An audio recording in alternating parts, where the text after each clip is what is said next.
tell her all the time that I don't believe that she is monogamous because she can juggle. And she never fully feels, maybe it's commitment issues, but she'll be like 9 toes in, but the pinky toe out. Ooh. So she'll be dating someone and really like them, but still be swiping. And I'm like, it's because you're not monogamous. No, maybe you're trying to like protect yourself from liking them too much. Yes, girl, I knew you were gonna relate with me. I do that too.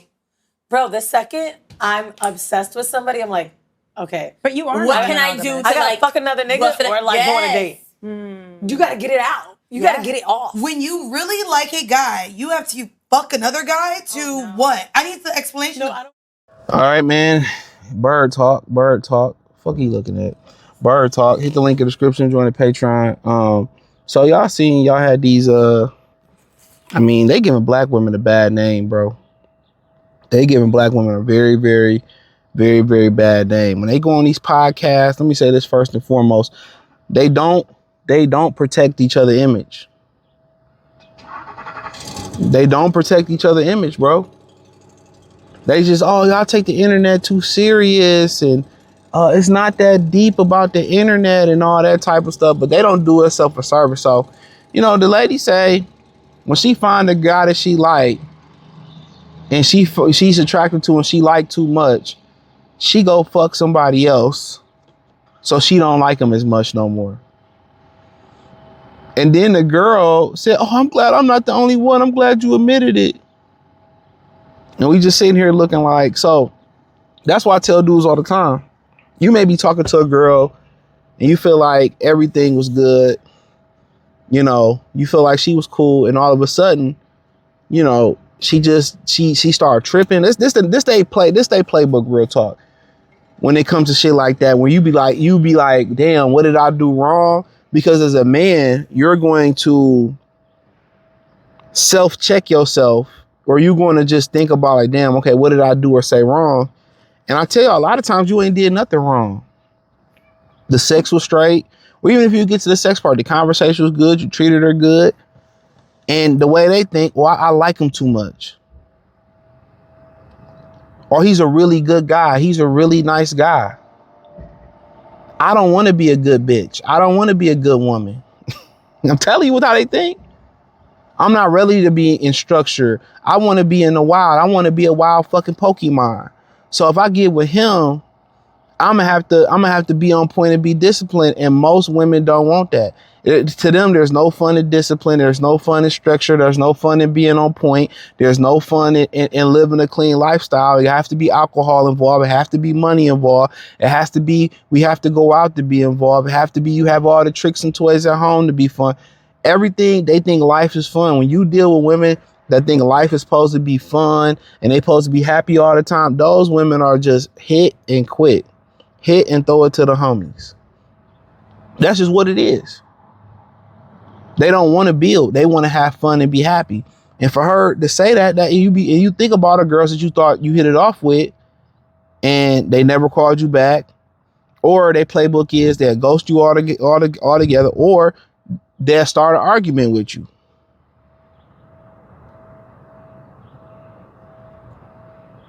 Hold on. Or they'll start an argument with you.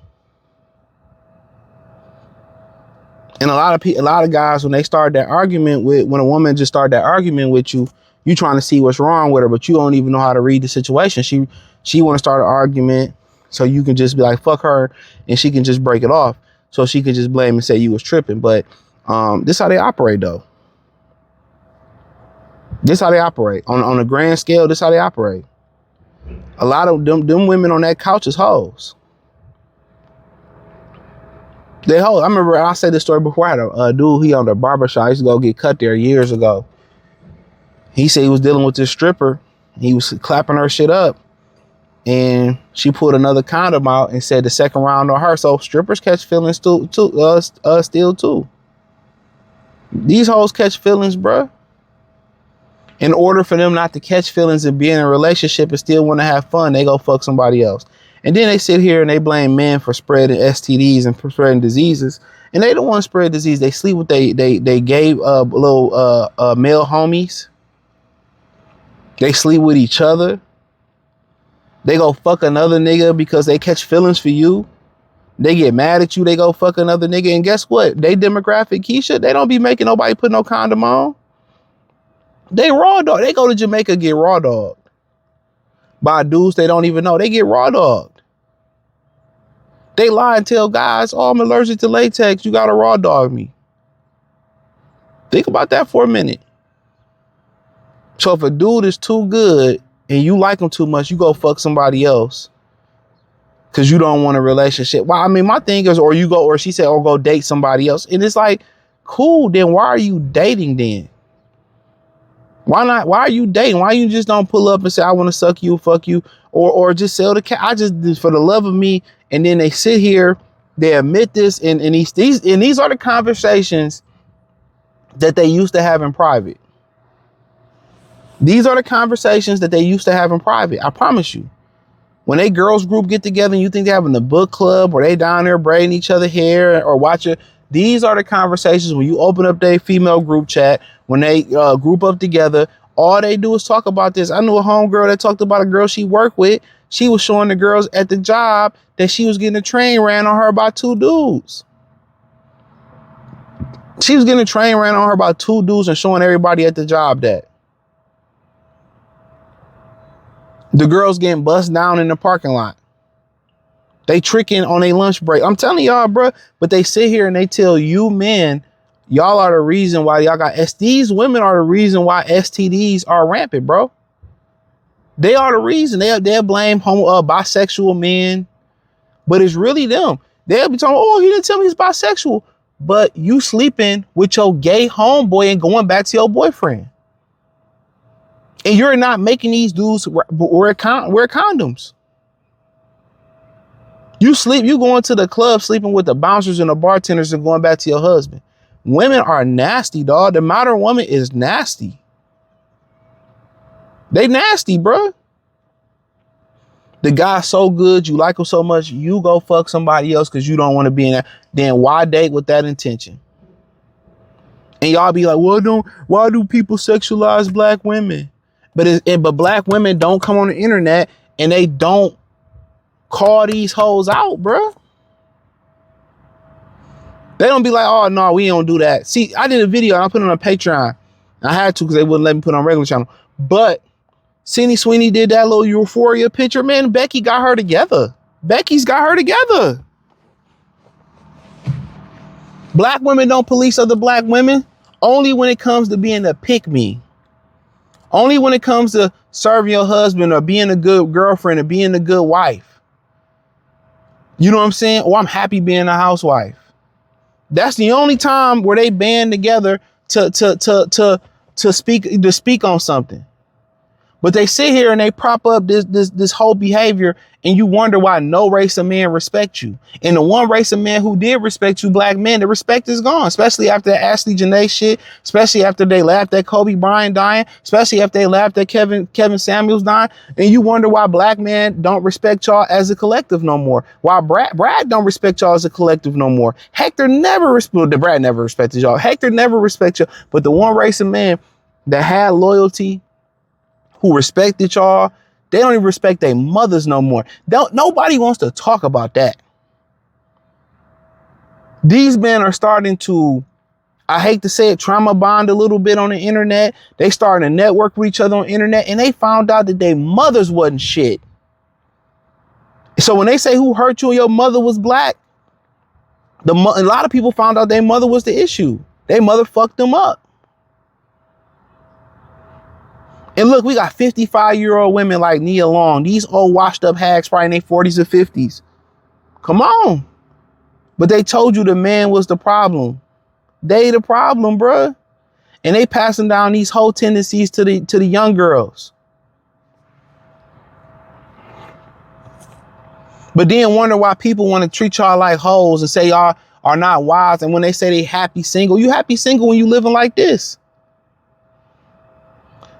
That's why I say you happy single when you living like this. And I ain't knocking it. If this is how you want to live, but why come into a man's life and with the intention of wanting to portray being a girlfriend? Just say, hey, I'm having fun. I'm not looking for nothing serious. I just want to have fun. Tell a dude that a dude is going to say yes or no. Most time he going to be with having fun. But black women have in the short, in about the 10-year period, they have destroyed their image. Any image they had left or any portrayal, great portrayal, they destroyed it. When women tell me I'm happily engaged, I'm happily married, I'm happy to be a mother, stay-at-home mother, they destroy them. Oh, you a pygmy, you this, you that, you this. But when they come on the internet wearing a pound of makeup, when they come on the internet with all these tattoos, when they come on the internet half naked, they don't police them. When they come on the internet and say shit like this, they don't police them. When they be dressing high Houston rodeo, oh, you just attacking black women. They don't police them. When them women went to Coco Cody, the restaurant in Houston, and said, well, Becky and Maria can dress like this, they don't police them. They justify all the fuck shit behavior, and they get mad at them and they condemn them for the wifely behavior, for being a stand-up woman behavior. All that. I remember Coach Greg Adams, he said some stuff like, what reward does she get for being a good woman? What do you mean what reward she get for being a good woman? You ain't got to worry about STDs. You ain't got to worry about living an immoral life. You ain't got to worry about with all the trauma that comes with being a loose woman. See, he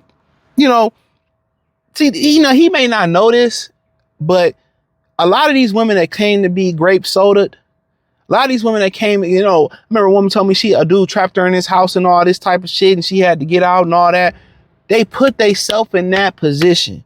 And I'm going to end off on this. I seen women go home with guys from the club. They walk into their car and they smell some weed and they get in a car with the niggas just to smoke some weed. What do you think gonna happen? You don't know these niggas from a can of paint. Oh, I'm gonna go. You leave the club with your homegirls. I'm gonna ride home with Ryder tonight, cause he got a baybot. Don't know him for a can of, and then you end up chopped up. Women put themselves in these positions, bro. Oh, he got money, or he attractive, or this, that, and you go home with them. You end up in a cold case. Who fault is that? But the guy that's nice to you, the guy that holds the door open, the guy that got a nice 9 to 5, that dress well, that speak well, y'all vet him. Y'all vet him from the rooter to the tutor. Y'all vet him from the rooter to the tutor. Do a background check, so security check, where you work at, all that. But when it come to Rodney, when it come to Tyrone, Pookie and them, y'all go with them freely for some weed, for a sip of some Douce, to do some Molly, to do some fucking coke. Y'all go with them quick. Y'all bet all these stand-up dudes that's willing to wife you, take you out of poverty, refine you or make you a wife, and y'all do all this vetting to them, but y'all selling pussy on OnlyFans, or y'all selling pussy on the back page, and you don't know this trick of John, and for an extra 50 ball, you let them go Roski. But I hit the link in the description, join the Patreon.